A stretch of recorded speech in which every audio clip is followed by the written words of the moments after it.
Assalamualaikum warahmatullahi wabarakatuh. Waalaikumsalam warahmatullahi Lama kita wabarakatuh. nggak jumpa nih Bang Aziz. Siap.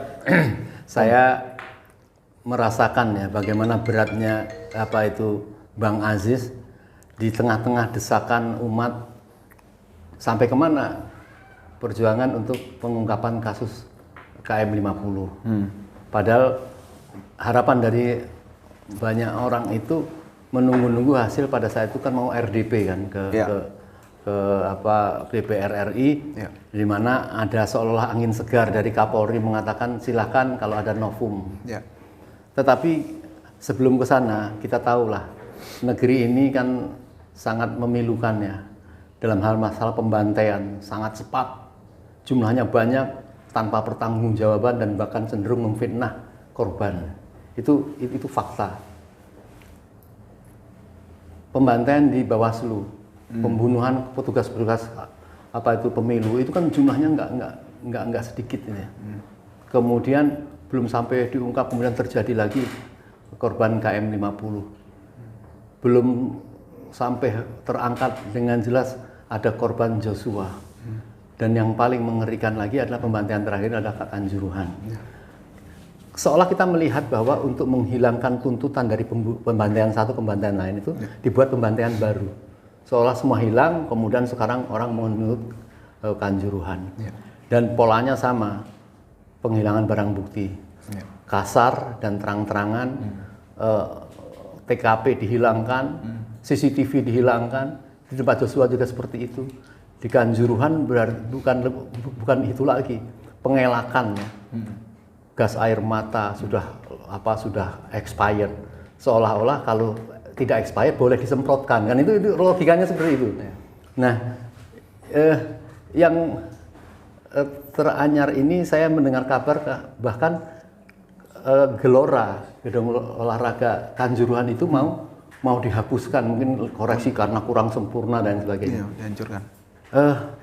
Saya tidak menukik ke sana, tetapi betapa beratnya Bang Aziz di tengah-tengah seperti itu, kita tetap dituntut untuk bukan kita pengacaranya ini, untuk sampai kemana kejelasannya. Nah, saya kepengen lihat keyakinan pengungkapan ini akan diperhatikan oleh rezim atau tidak, itu bagaimana cara berpikirnya Bang Aziz. Mungkin itu dulu saya. Ya, bismillah. Jadi terkait dengan apa yang jadi kegusaran tadi dari Om Lim ya, dan juga mungkin beberapa kalangan masyarakat yang disuarakan oleh media ini, itu mungkin sebenarnya saya tegaskan dari awal bahwa kita tetap berkomitmen bahwa ingin dan harapan kita bahwa kasus KM 50 khususnya ya, itu adalah extrajudicial killing, kejahatan HAM yang kami duga sistematis dan meluas, di mana ada target gitu, dan oleh karena itu tentu saja kami menduga banyak oknum-oknum di negara ini yang diduga terlibat untuk menyembunyikan bukti gitu kan, mengenai dugaan peristiwa extrajudicial killing tersebut, termasuk juga dalam hal ini beberapa pihak ya, kami duga dari Komnas HAM terutama gitu kan, terkait dengan obstruction of justice gitu kan. Padahal jelas bahwa dari awal peristiwa KM 50 itu diduga melibatkan beberapa oknum aparat negara yang boleh dikatakan political top level authority lah, seperti itu. Nah, kemudian juga tadi saya singgung sedikit apa yang sudah disinggung oleh Om Lim tadi soal penghancuran CCTV ya gitu. Maksudnya rekayasa atau obstruction of justice terkait dengan CCTV dan atau rekaman dari CCTV yang melibatkan ya kasus di KM 50 gitu kan. Jadi itu kan banyak kan CCTV-nya. Kemudian juga ada pemusnahan ya gitu kan, boleh dikatakan, atau penghilangan dari rest area KM 50. Ya tentu saja wajar ketika ada beberapa pihak menginterpretasikan bahwa itu adalah upaya penghilangan jejak, pengaburan narasi, kemudian juga bagaimana terus upayanya gitu kan, bagaimana kita optimisnya. Jujur saja Om Lim, jadi kalau ini hal-hal yang saya tadi sebutkan sampai ada operasi cover up gitu kan, sehingga ditumbalkan tanda petik ya oleh hanya 2 orang gitu kan, yang memang kita sudah sama-sama mafhum dengar gitu kan. Itu jelas membuktikan bahwa rezim ini kami menduga kuat unable dan juga unwilling gitu kan. Unable dan unwilling yang 2 hal itu menjadi ciri khas ya, ciri khas dari kejahatan HAM sistematis dan meluas. Jadi selama rezim ini masih berpikiran begitu dan juga meyakini hal demikian serta masih eksis gitu kan, ini akan sulit karena memang yang memiliki kewenangan dan kekuasaan kan mereka gitu kan. Jadi butuh willing dan butuh sesuatu yang memang mereka provide gitu loh. Jadi kalau mereka sudah unable, sudah unwilling, ya kita repot gitu karena kan kita nggak punya kekuasaan. Contoh kayak Om Lim di TP3 lah gitu kan, memang punya ide, punya gagasan, punya konstruksi gitu kan, logika gitu kan, tapi kan nggak punya kewenangan di situ. Nah, tapi yang punya kewenangan semacam Komnas HAM malah gitu kan, tapi malah tidak dimanfaatkan secara maksimal. Mereka malah menggunakan undang-undang, bukan menggunakan undang-undang 26 2000, malah undang-undang 39 tahun 99. Tapi bahasanya adalah bahasanya laporan penyelidikan. Padahal itu sesungguhnya kalau menurut asumsi dan dugaan kami itu adalah bentuknya bukan penyelidikan tapi pemantauan gitu. Seperti itu. Itu kan juga saya mengutip dari buku di KM 50 dan itu kami setuju dengan pola berpikir seperti itu dengan bukti-bukti yang disediakan ya, yang didasarkan argumen-argumen cerdas dari buku di KM buku putih di KM 50 itu seperti itu. Hal-hal mendasar secara hukum tadi misalnya harusnya pemantauan dia sudah penyelidikan macam itu, apa kita masih yakin sih landasan penguasa ini adalah hukum yang ada, katakan oke lah adanya KUHP seperti itu, masih memungkinkan nggak bersandar dengan terhadap seperti kayak gitu? Ya sebenarnya hukum itu kan sebenarnya perangkat, alat, mau dipakai apa enggak, dipakai untuk yang baik atau tidak, itu semacam kayak kita menggunakan pisau. Kita mau pakai pisau itu untuk memotong buah, untuk hal yang baik-baik gitu kan, atau kita pakai untuk menakut-nakuti orang gitu kan, untuk menggunakan sesuai sama kemauan kita meskipun itu melanggar hukum. Jadi perangkat hukum digunakan untuk melanggar hukum. Nah, itu terserah memang, cuma tapi ada pertanggungjawabannya itu harusnya. Landasan hukumnya pakai tetap yang sama, cuman berarti logika terhadap pasal-pasal itu saja yang tentu saja itu akan bertentangan dengan filosofi hukum itu sendiri. Contoh, saya ambil contoh. Habib Rizik dikatakan berbohong karena suatu hal, gitu kan. Ayolah kita misalnya pakai logika itu dulu, bahwa kita sependapat, kita pakai ruang pikiran mereka, bahwa Habib melakukan hal yang mengatakan sesuatu tidak benar, dan itu memenuhi unsur Undang-Undang Nomor 1 Tahun 46 Pasal 14-15. Let's say begitulah, gitu kan. Kita ikuti dulu pola pikirnya. Nah, pertanyaan saya berikutnya adalah, bagaimana dengan orang-orang lain, pihak-pihak lain yang banyak sekali kebohongan? Saya mau tanya, ada nggak yang diproses sebagaimana Habib Rizik? Kalau memang benar konsisten, kan penuh itu berarti pengadilan isinya orang yang mengatakan yang tidak benar kan, begitu kan, mengatakan yang bohong, semuanya harus dipidana dong, harus konsisten dari atas ke bawah ya, top down semuanya kena gitu kan. Sebagaimana dalam hukum kan filosofinya, asasnya itu kan semua orang sama di hadapan hukum, equality before the law. Nah, ini nggak dipakai. Pertanyaan saya kan tadi, berarti dia menggunakan hukum, akan tetapi hukum ini dipakai serampangan begitu. Nah, itu yang saya maksud. Artinya para pakar hukum, para profesor udah berbusa ngomong tentang itu tuh nampaknya juga tidak ada geming sedikit pun. Ya karena begini, karena memang sudah menjadi keyakinan dan memang sudah terpola. Kami menduga seperti itu. Makanya maka kacamata kuda aja hukum pokoknya gitu kan. Artinya hukum ini dijadikan alat oleh pihak-pihak yang berwenang, berkuasa untuk memaksakan kehendak. Kenapa? Karena kehendaknya itu digunakan untuk motif lain, gitu kan. Tentu saja kalau misalnya seorang Habib Rizik ini bukan orang yang kritis terhadap penguasa, bukan orang yang didengar oleh publik luas gitu kan, kemudian diyakini memiliki banyak pengaruh, apa ia terus dipidana? Banyak yang mengatakan saya baik-baik saja, misalnya dia kena COVID, padahal kena COVID, tapi nggak kena pidana gitu loh. Maksud saya, ini kan berarti ada tebang pilih gitu kan. Nah, inilah sesungguhnya yang berbahaya gitu loh. Makanya saya mengutip kata Edward Snowden, ketika kita mengungkap kejahatan tapi kita diperlakukan seperti penjahat, maka mungkin kan begitu kan, negara dikuasai oleh penjahat kan begitu kan. Nah, makanya Habib Rizik ini kan karena kritisnya. Kalau beliau ini ikut sama kata penguasa gitu kan, let's say seperti itulah gitu kan, atau kemudian tidak mengkritisi adem ayem gitu kan, tidak memberikan kebijakan yang melakukan kebijakan yang mengkritik penguasa gitu kan, yang sebenarnya dilindungi undang-undang. Saya yakin tidak seperti itu gitu kan, seperti itu. Saya akan membuktikan dengan orang-orang lain yang juga melakukan tindak pidana tapi nggak dihukum, sebagaimana Undang-Undang 1 tahun 46 pasal 14-15 tadi yang saya sebutkan. Cara-cara seperti ini kan nampaknya diakuin oleh tubuh kepolisian, kemudian mereka mau melakukan revolusi untuk pembenahan dalam segalanya, karena ada persoalan. Kapan itu pengakuannya? Saya nggak yakin itu. Saya mendengar wawancara Kapolri terhadap Kompas. Oke. Dia menyatakan bahwa polisi akan melakukan suatu perbaikan, yaitu dengan mengatakan precision and humanity. Kapan itu? Itu mungkin sudah sebulan yang lalu. Sebulan yang lalu. Saya mau tanya, kemarin Gus Nur sama Pak Bambang Tri ditangkap tanggal berapa itu? Gus Nur sama Pak Bambang Tri ditangkap tanggal berapa itu? 4 hari yang lalu. 4 hari yang lalu. Kira-kira nyambung nggak tuh dengan pengakuannya atau apa tadi, testimoni atau apa tadi?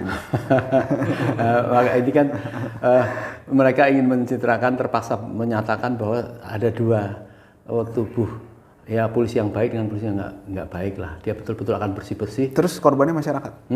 Terus korbannya masyarakat. Jadi kita beralasan, mereka atau siapapun itu beralasan bahwa karena di dalam kita ini ada perselisihan yang tajam gitu kan, kemudian ada peperangan di dalam internal gitu kan, kemudian korbannya kan masyarakat, korbannya tadi Gus Nur. Berarti artinya let's say dengan segala hormat ya Pak Kapolri misalnya tidak mendukung misalnya dengan hal-hal model kriminalis, dugaan kriminalis seperti itu, tapi ada pihak lain.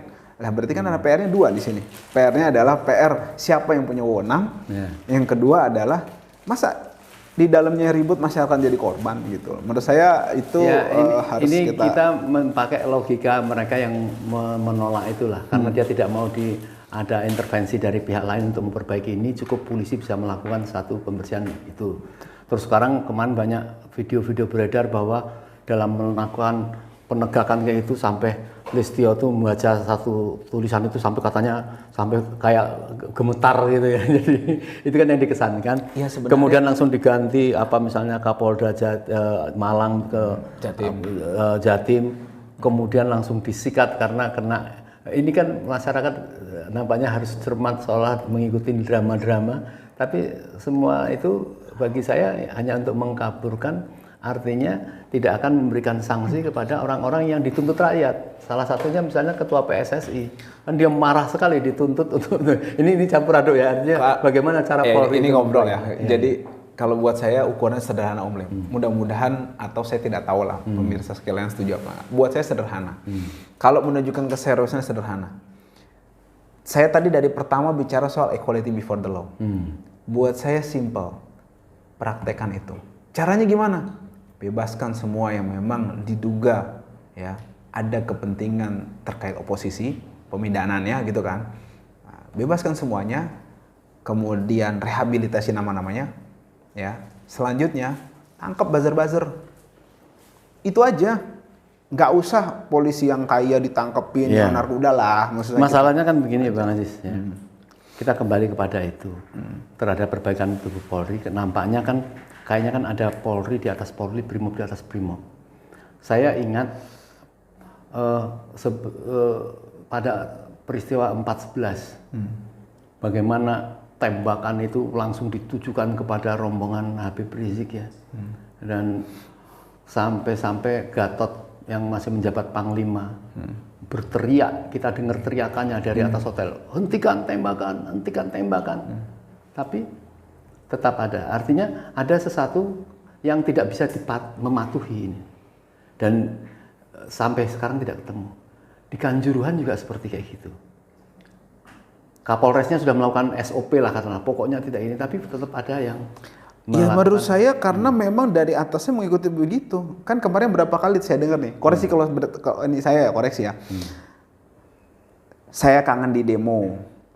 Terus bilang lagi katanya apa namanya, setiap orang berhak untuk ini apa namanya menyuarakan pendapatnya gitu kan, tidak boleh dikriminalisasi apa segala macam.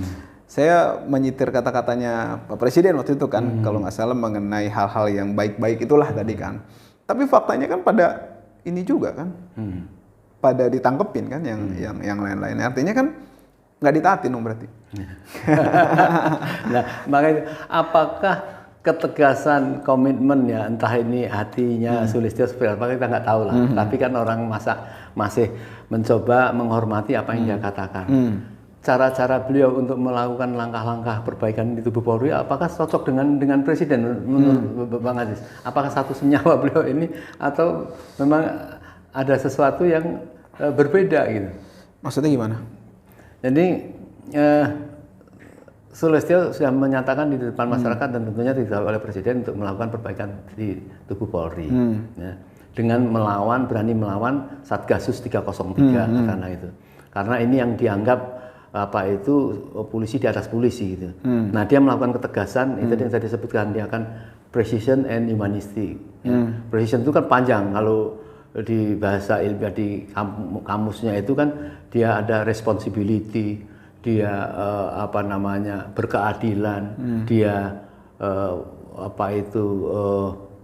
prediction dan lain sebagainya. Itu kan nggak perlu saya perpanjang. Dan humanity, tidak boleh melakukan kekerasan. Artinya kan mengembalikan kembali kepada hukum-hukum ya. Itu kan misalnya tadi ada pemantauan, ini tembak langsung. Nah, ini akan melakukan seperti itu gitu loh. Nah, apakah hal-hal yang ingin ditegakkan oleh Jokowi ini yang disampaikan dia jelas pada saat wawancara dengan Kompas TV itu disetujui sama Jokowi atau didukung atau apa? Karena kan yang dikenal kan dia pokoknya lakukan tindakan tuh si Jokowi sampai 4 kali, tapi faktanya tidak sesuai dengan apa yang di lapangan. Nah, ada kontradiksi antara Kapolri pernyataannya itu dengan Presiden itu sebenarnya ada atau tidak? Ya, sehingga kalau ada Presiden melakukan itu kan ada kemungkinan suatu saat ini kan akan terungkap dengan permintaan Kapolri, ada novum baru silahkan ajukan dan lain sebagainya. Ya, jadi gini, tadi makanya saya katakan Om Lim, jadi jangan kita bicara person to person. Nih, saya mengutip dulu ya, 8 November 2016 nih. Saya kangen sebetulnya di demo, karena apapun, pemerintah itu perlu dikontrol, perlu ada yang meringatin kalau keliru. Jadi kalau nggak ada yang demo itu keliru. Jadi saya sekarang sering ngomong di mana-mana, tolong saya di demo, pasti saya suruh masuk. Pertanyaan saya dari kemarin itu, pada suruh masuk nggak tuh yang pada di demo? Terus ini kan sebenarnya yang dilakukan, saya bukan bela saya bukan menjustifikasi ini ijazahnya palsu atau tidak, bukan. Tapi maksud saya ini adalah proses hukum yang menurut saya dihadapi aja kan begitu kan. Nah, pertanyaan saya kenapa orang-orang yang terlibat di sini malah dipenjara gitu loh, malah ditahan Pak Pembantri dan juga Pak Saudara Gus Nur kan gitu. Maksud saya ini menurut hemat saya itu membuat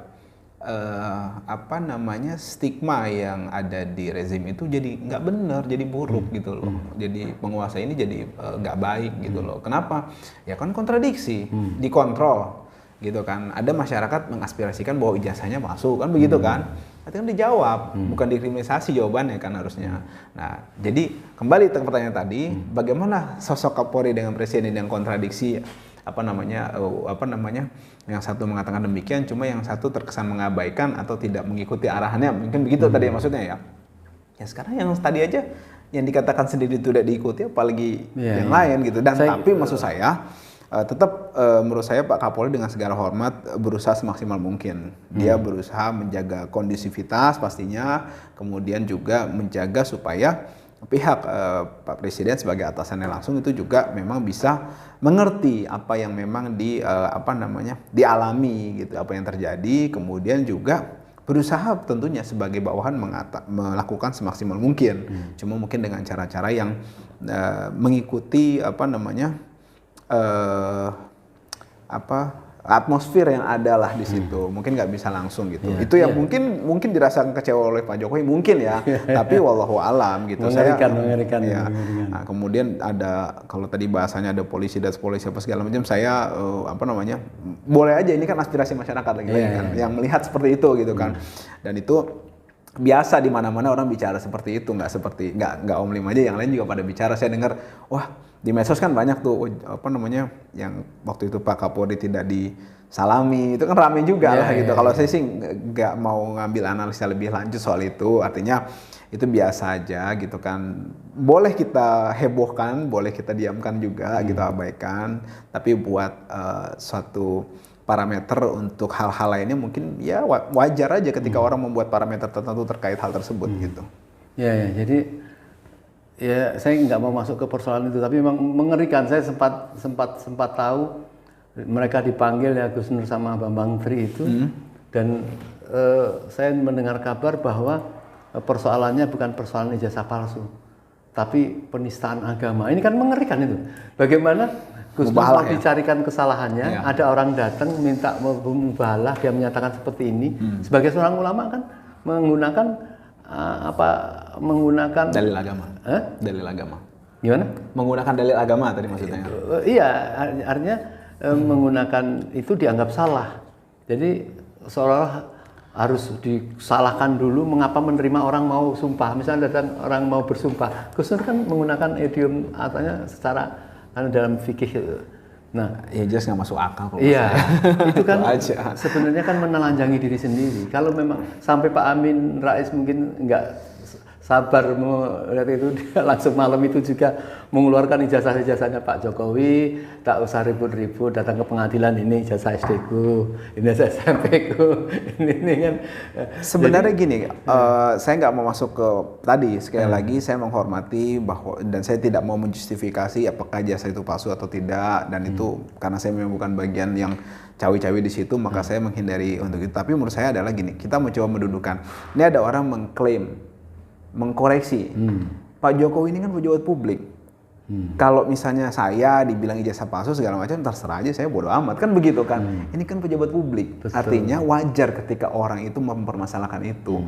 Kalau Anda kayak saya, rakyat biasa, kemudian dipermasalahkan nggak nyambung mempermasalahkan saya karena saya bukan pejabat publik, kan begitu kan. Tapi kalau yang dipermasalahkan pejabat publik, maka itu ada urgensi, wajar gitu loh. Maksud saya buktikan aja balik gitu. Nah, maksud saya tapi juga yang mendalilkan tadi harus juga punya dasar, kan begitu kan? Maka itu punya dasar, terus ada legal standing, kemudian juga punya argumentasi yang jelas, yang konstruktif maksud saya, dan bisa dipertanggungjawabkan. Makanya menempuh jalur pidana perdata kan, pengadilan kan. Ya secara politik sebenarnya begini Bang. Kalau Pak Jokowi membuktikan itu, yang tadinya kekecewaan mesin 30% bisa naik dari 90%. Ini orang ternyata kekecewaan orang terhadap Jokowi. Kalau dia membuktikan apa yang dituduhkan Bambang Tri ini benar, salah, kan orang kan Jokowi pasti sangat tinggi sekali. Mengapa itu tidak dilakukan gitu? Dan bahkan sayangnya ini dia sempat sayang ini dalam artian tanda petik gitu ya, sempat ditanya oleh Rahma Sarita bahwa si Bambang Tri mengatakan saya didatengin oleh Uman Sabta dengan kakaknya Bambang Sardono apa seperti itu, yang ketua Golkar itu, diancam. Ini menjadi perintah dari Jokowi, tanya kamu mau minta apa, mau minta uang atau jabatan? Dijawab apa sama Bambang Tri? Aku mau atau. Ini kamu tuh gila, kamu tanya mau jabatan atau uang? artinya dia sampai seperti itu. Kan mudah sekali membalikan Pengakuannya Pak pembuktian Bambang, sebenarnya. pengakuan Pak Bambang gitu. Begitu, Pak. Jadi seperti itu, dia berani bersumpah, mungkin sudah rasa kekecewaan, rasa dizolimi yang tinggi, sampai seperti itu. Nah ini menurut saya memang harus diselesaikan urusan seperti ini. Ya sebenarnya nggak diselesaikan juga nggak apa-apa. Nggak, serius nggak. Jadi gini Pak, maksud saya bukan membela Pak Jokowi ya, cuma kalau Pak Jokowi mau udah diam aja, diabaikan aja, nggak masalah juga. Iya. Yang kita kritisi itu adalah mengapa ada kriminalisasi terhadap mereka berdua. Iya, itu yang jadi masalah. Ini kan negara demokrasi, gitu. Maksud saya, ayo dong kita konsisten. Saya mau ngajak kita ini konsisten aja. Kalau kita memang berdemokrasi, ada orang punya pendapat begitu, yang dikritik pejabat publik dan masih menjabat, terbuka aja. Tadi mau boleh membuktikan, nggak membuktikan pun pasif aja nggak apa-apa. Yang kita kritisi apa? Dikriminalisasi, gitu maksud saya. Di apa ya? Intinya di penjara lah sekarang. Gitu. Maksud saya ini kan nggak benar gitu. Itu yang kita koreksi gitu kan. Bukan Pak Jokowi kenapa sih nggak klarifikasi? Biarin aja dia nggak klarifikasi. Terserah dia, itu kan demokrasi, hak dia. Dia mau nggak klarifikasi nggak masalah. Dia mau klarifikasi alhamdulillah. Kita juga nggak boleh dong maksa Pak Presiden untuk, ayo dong Pak klarifikasi. Itu. Dan saya cenderung kita mengkritisi boleh Pak, tapi ada batasnya. Artinya kita jangan masuk ke ranah pribadi, menghina gitu. Maksud saya gitu. Itu nggak boleh juga. Gitu. Saya nggak setuju dengan hal itu. Karena kenapa? Itu membuat kita nggak konsisten juga dengan demokrasi itu sendiri. Artinya kita mengkritisi seseorang, mengkritisi beliau-beliau yang menjadi pejabat publik itu dengan porsinya sebagaimana jabatan dia, gitu loh. Tapi kalau sampai ke ranah pribadi, keluarga, apalagi menghina, saya nggak sependapat. Nggak, fair lah ya. Ya betul. Nah, oke, sekarang kita kembali kepada KM50. Bagaimana cara Bang Aziz memberikan pandangan kepada keluarga korban? Ya. Apakah masih ada harapan? Bagaimana kelanjutannya ini? Apakah masih ada pembahasan hanya untuk dilakukan perbaikan terhadap korban itu? Bayangkan korban itu kan difitnah, orang-orang yang sangat sangat menjunjung kiainya, dia dibunuh, kemudian dituduh bawa pistol, dibunuh bawa macam-macam lah fitnah-fitnah itu. Bagaimana menjelaskannya? Ya, yang jelas begini, kita sampaikan penjelasan kita itu yang pertama harus ada bukti. Kita coba maksimalkan bukti-bukti yang memang kita punya, kemudian ada saksi, dan itu terkonstruksi dengan jelas. Gitu. Artinya kita bisa membuktikan itu, orang awam paham. Gitu. Dan alhamdulillah kita terbantu oleh beberapa tokoh masyarakat gitu kan, termasuk antara lain yang saya apresiasi dari teman-teman TP3 yang meluncurkan buku putih. Nah itu menurut saya salah satu, kalau nggak boleh dibilang satu-satunya, sesuatu yang membuktikan ya terang benderang alur kasus KM50 ini dengan gamblang, dengan jelas, dan juga dengan jujur serta objektif. Gitu. Artinya kita apresiasi, tinggal kita perkuat juga antara lain dengan pembuktian pada waktu sidang Habib Bahar, kan begitu kan. Kemudian juga dengan kita coba mengkonstruksi ulang gitu kan dengan baik perihal mengenai kejadian itu gitu kan. Artinya dari situ kalau kita bisa konstruksikan dengan baik, kemudian kita membuat sesuatu ini tersusun, kemudian argumentatif dengan dasar hukum pastinya, dengan bukti-bukti. Yang kurang cuma satu Pak, yang kurang wewenang sama kekuasaan. Kalau kita punya itu, beres ini. Nggak usah pakai berminggu-minggu. Bayangan wewenang kita itu maksudnya apa? Bukan saya punya harus ngambil wewenang, bukan. Kita butuh seseorang, kita butuh wewenang untuk menyelesaikan ini berdasarkan berdasarkan banyak hal yang tadi kita punya, gitu loh. Jadi kita punya semua yang saya jelaskan tadi itu diimplementasikan gitu kan melalui tangan penguasa. Tanpa itu sulit ya? Gak bisa. Kita kan bukan pemberontak. Kita bukan orang yang mengambil kekuasaan dengan batil gitu. Itu namanya memang civil society. Saya konsisten. Kita ngomong sama teman-teman juga. Kita konsisten. Kita berdemokrasi, kita bernegara hukum, kita konsisten. Kita suarakan semua sesuai hukum. Kita punyanya begini, ya udah kita sabar. Sembari kita nunggu nanti memang yang berwenang, yang berkuasa itu mengambil kebijakan yang mengakomodir kepentingan kita sesuai dengan hal yang memang harus dijunjung, yaitu objektivitas.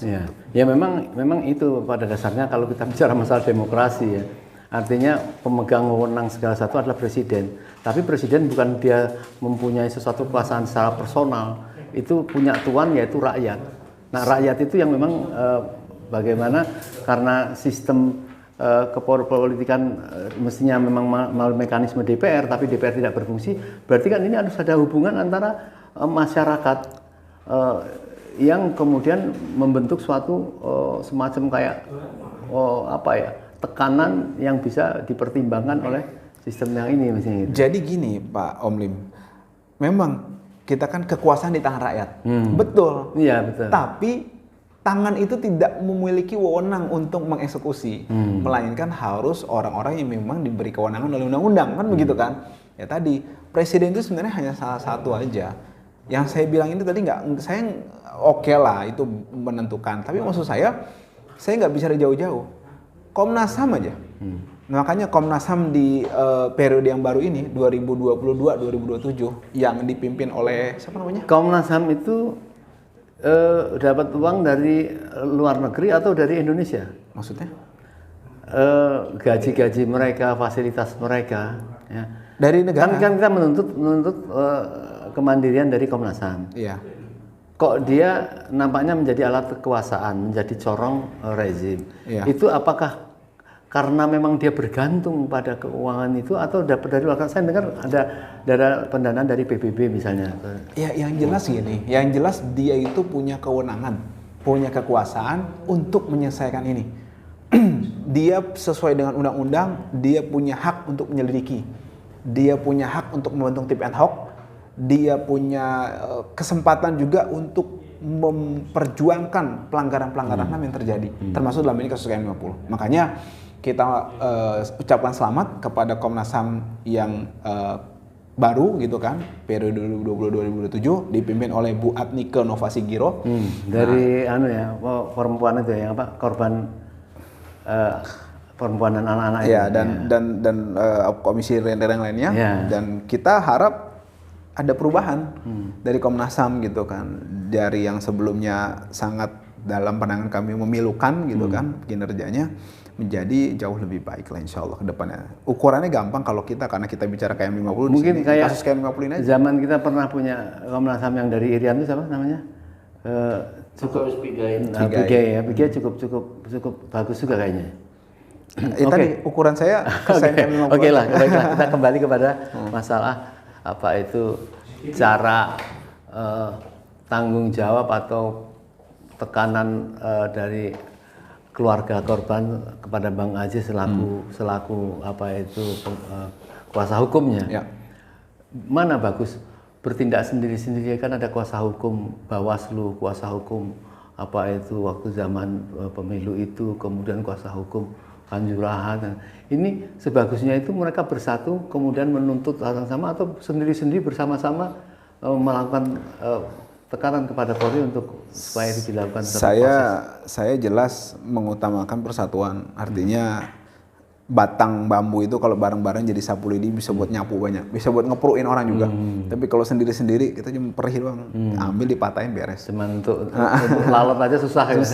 Lalat aja disatukan. Lalat aja nggak mati gitu. Anjing aja takut ya. Tapi kalau misalnya kita keikat jadi satu itu bersatu. Tapi ya mungkin momentumnya belum ada atau apa, saya nggak tahu seperti itu. Jadi pasti tidak mandek lah ya apa yang perjuangan masa KM50 ini. Bahkan saya melihat kemarin itu kan berita rame tentang ada orang yang oknum dari Polri sama Pak Hendra atau siapa yang dia bertugas membersihkan CCTV itu. Itu ceritanya gimana? Ari Cahya itu. Ari Cahya itu. Ya saya sih hanya mengutip dari berita ya. Mengutip dari berita karena saya juga nggak baca dakwaannya kan. Bilangnya begini di informasi di CNN nih saya baca bahwa JPU menyampaikan di pembacaan dakwaan kasus dugaan pembunuhan berencana dan obstruction of justice Brigadir J di Jakarta Selatan jaksa menyebut Irfan ditugaskan untuk melakukan penyisiran CCTV oleh atasannya AKBP Ari Cahyanugraha alias Acai yang merupakan tim CCTV pada saat kasus KM50 dan sebagainya gitu. Dan jadi memang beritanya menyebutkan seperti itu. Nah makanya kita tadi saya sempat diwawancara juga oleh beberapa media tadi antara lain oleh TV One tadi saya katakan sebenarnya ini merupakan satu hal yang menarik gitu loh. Karena kita balik lagi ke Komnas HAM. Komnas HAM tidak pernah menjelaskan peran 30 personel Propam yang ditugaskan oleh FS Irjen Verdi Sambo waktu itu untuk ikut menangani kasus ini. Ini penting gitu loh. Jadi peran 30 personel Propam ini apa gitu loh? Ada hubungannya enggak dengan Satgasus Merah Putih gitu loh maksudnya. Jangan-jangan maksud saya gini Om Lim, jangan-jangan mereka terlibat di dugaan pembunuhannya, diterjunkan untuk menangani pembunuhannya. Rusak lah, gimana? Jeruk makan jeruk. Kalau terus ada obstruction of justice ya wajar. Tugas kita itu kan bukan mengungkap, menutupi gitu loh. Nah akhirnya ini quote unquote coba di copy paste di kasus Brigadir J itu. Akhirnya mereka yang menyisir, bukan diungkap gitu loh tugasnya pihak kepolisian bahwa ini ada pembunuhan, malah ditutupin. Makanya ada tuduhan obstruction of justice dari penghalangan penyidikan atau penyelidikan tadi karena. Maksud saya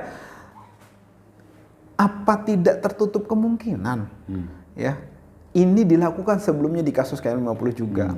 Itu yang saya garis bawahi tadi. Saya ditanya media, saya memilih jawaban itu bahwa saya mengkritisi pihak Komnas HAM waktu dulu gitu kan tidak menelusuri lebih lanjut atas kewenangan yang diberikan atas 30 orang Propam yang memang diterjunkan untuk menangani kasus itu waktu itu.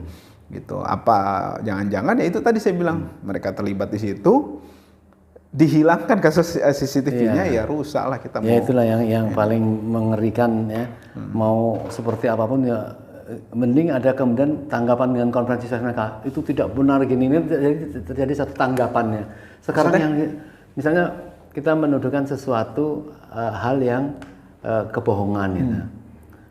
Itu tidak kemudian dijawab oleh tubuh kepolisian untuk mendudukkan persoalannya gitu. Dia sudah tidak peduli sehingga rakyat sendiri sekarang hampir apatis ya. Nah maka satu-satunya jalan saya setuju tadi ya sudah memang ya LIDI itu memang nanti insya Allah ada yang mengumpulkan kepercayaan terhadap yakinnya ada satu saat ada kebangkitan. Satu yang Om Lim dan pemirsa mesti tahu ya. Kita tahu seseorang atau sesuatu itu ada masalah itu sebenarnya gampang. Berubah-ubah keterangannya. Kasus KM50 nih. Jasa Marga sebut CCTV tol Cikampek mati sejak 6 Desember. Polisi klaim punya bukti. 6 Desember. Iya. Kejadiannya waktu itu 7 Desember ya. Iya. Polisi klaim punya bukti CCTV bentrok dengan Laskar FPI. Sampai sekarang kita nggak pernah dengar. Ini saya ngutip dari CNN nih. Kemudian diserang Laskar Khusus FPI Kapolda Metro. Pistol asli bukan rakitan. Semua pelurunya tajam. Lama Polda Metro. Senpi yang digunakan oleh Laskar FPI jenis rakitan. Kemudian polisi. Senpi dalam baku tombak di jalan tol milik anggota FPI. Kapolda Metro mengatakan Laskar FPI rampas pistol polisi untuk tembak polisi. Artinya banyak kontradiksi gitu loh. Ini saya ada arsipnya lah gitu kan dari media gitu kan. Artinya yang salah siapa itu medianya atau yang mengatakan gitu kan. Artinya ada tidak konsisten gitu kan. Kan kita gampang ukurnya. Kalau memang itu lurus-lurus saja ya pasti semuanya tidak akan ada. Karena peristiwanya cuma satu. Masa peristiwa cuma satu, faktanya ada 2, ada 3 gitu loh. Nggak mungkin kan. Sekarang Pak Om Lim pakai topi Nike. Terus ada yang bilang enggak, topinya Puma. Kan ngawur. Orang cuma satu kok peristiwanya Nike, gitu loh. Nike kan. Kaosnya bagus banget. Dan dari saya melirik ini beli di mana nih kaosnya? Turki. Nah, jadi saya kira gitu ya, kita berharap masyarakat bahu-membahu untuk sabar mengungkap ini. Bayangkan kalau tidak ada yang serius kemudian berhenti, berarti persoalan ini akan terjadi terus-menerus Tapi kalau ini terus-menerus diperjuangkan dengan bahu-membahu dengan serius, saya kira ada pembelajaran bahwa tidak akan gampang lah. Kalau sekarang ini masih dijawab dengan gampang. Kita ribut masalah ini, masalah Joshua, masalah Kanjuruhan. Dan bisa jadi ini kalau Kanjuruhan itu meruncing orang menuntut itu, bisa ada pembantaian yang lain lagi supaya orang terfokus gitu. Ini apa ya? Saya masih tidak berani cepat-cepat mengomentari para tokoh ya, bahwa ini ada PKI gaya baru dan sebagainya. Saya kira sabar memproses terhadap persoalan-persoalan hukum yang bisa secara rasional kita lakukan gitu ya Bang Aziz. Ya, terakhir mungkin saya boleh respon dari Om Lim tadi. Kalau saya mengutip kata-kata ulama Syekh Al-Tarifi, Hafizahullah, beliau mengatakan bahwa kebenaran itu pasti dibenarkan oleh Allah. Tapi Allah berjanji untuk memenangkan kebenarannya, bukan pengusungnya. Artinya kebenaran itu pasti menang nanti, gitu. Cuma pengusungnya belum tentu saya, belum tentu Om Lim. Nanti yang lain kita nggak tahu siapa. Gitu. Jadi yang Allah janjikan itu kemenangannya atas kebenaran itu. Kebenaran bukan itu pengusung kebenaran itu pasti menang, enggak. Yang dijamin itu adalah kebenaran itu pasti menang. Siapa yang mengusung itu nantinya, wallahu alam. Itu biar rahasia Allah. Dan terakhir kata Imam Ibnu Hanbal rahimahullah, kemenangan itu adalah ketika kita tetap dalam kebenaran. Jadi mau kita sendirian memperjuangkan, kalau kita memang ada di jalan yang benar, kita punya argumen dasar yang benar, kita tetap di situ, kita tetap menang. Hatta kita mungkin dizolimi habis-habisan, kemudian kita dianggap oleh manusia kalah, tapi ukuran menang itu bukan sesuatu yang punya poin gitu di hadapan manusia, atau keberhasilan dari manusia, enggak. Kalau kita tetap konsisten sabar dalam meniti kebenaran itu, itulah kemenangan sih. Iya, itu bagus sekali. Karena pendemo itu pernah kita ajak bicara. Kok nggak menang-menang gitu ya? Iya, menuntut keadilan. Iya. Apa yakin dapat keadilan menuntut pada orang yang tidak adil? Dia tahu, dia tidak mungkin akan dapat satu keadilan. Tetapi rasa keberpihakan menuntut keadilan itu, itulah orang yang adil. Jadi kalau kita tidak peduli pada penuntutan suatu kezaliman, kita tidak adil, Pak. Betul. Jadi jangan dibilang ya, orang yang diam-diam tidak peduli terhadap ini, dia tidak akan kena pertanggungjawaban di hadapan Allah. Setan bisu. Ya, setuju ya Bang ya? Setan bisu. Iya. Semoga masyarakat itu namanya Pak Om Lim. Kalau bahasa saya, ini bahasa saya sendiri nih. Kezoliman dalam diam itu adalah ketika kita membiarkan kezoliman merajalela. Jadi ada zolim nih, diem aja dia, pasif aja dia, gitu kan. Dan menurut saya itu nggak bisa, gitu. Ada yang zolim itu kita harus ingatkan. Kita minimal selama-lamanya kan adalah kita menolak, gitu. Jadi menurut saya kezaliman dalam diam itu adalah ada kezoliman, tapi kita nggak bergeming. Itu namanya kita zolim juga, cuma diem aja. Itu zolim, diem aja zolim. Saya kepengen menasihatin Pak Presiden ya, untuk bisa dia berbuat keadilan. Dia seorang presiden, mempunyai wewenang untuk mendorong hukum yang benar. Janganlah kemana-mana ke daerah ngelemparin kaos begini-gini. Berarti orang rakyat yang lain itu kan melihat, dia kan kepengen dapat juga. Presiden itu wewenangnya bukan untuk seperti ini. Presiden itu menggunakan hukum yang supaya berkeadilan. Hati-hatilah menaikkan BBM ini itu, kalau tidak cerdas saya tidak mengatakan presiden, pokoknya kita semua itu kan harus. Baik, Bang Aziz sudah jauh sekali kita berbincang-bincang. Paling tidak saya berdoa kepada Bang Aziz semoga bisa menenangkan para kliennya, keluarganya. Insya Allah ya. Ini kita berjuang dalam situasi yang sangat berat. Amin. Allah tidak tidur. Baik, terima kasih Habib Rizik. Tuhan tidak diam. Tuhan tidak diam. Masyaallah. Ya. Assalamualaikum warahmatullahi wabarakatuh. Aneh di foto.